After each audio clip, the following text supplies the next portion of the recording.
Fukse Berlin bo pitala je tvoj komentar po 60 minuti 34-43.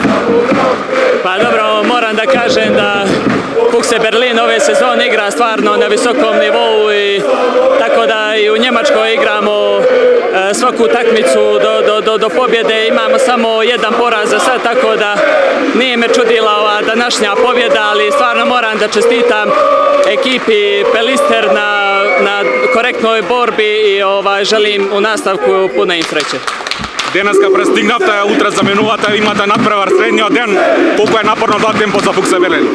Upravo tako, imamo jako težak tempo, prekjuče smo odigrali utakmicu, juče doputovali ovdje, danas odigrali već prekjuče igramo sa Levenom utakmicu, jako teško gostovanje i nadam se da ćemo nastaviti u ovom ritmu da igramo i da nastavimo da pobjeđujemo. Kada je granica na Fukse Berlin?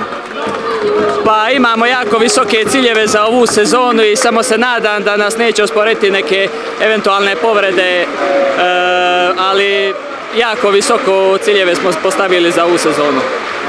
Hvala i vam.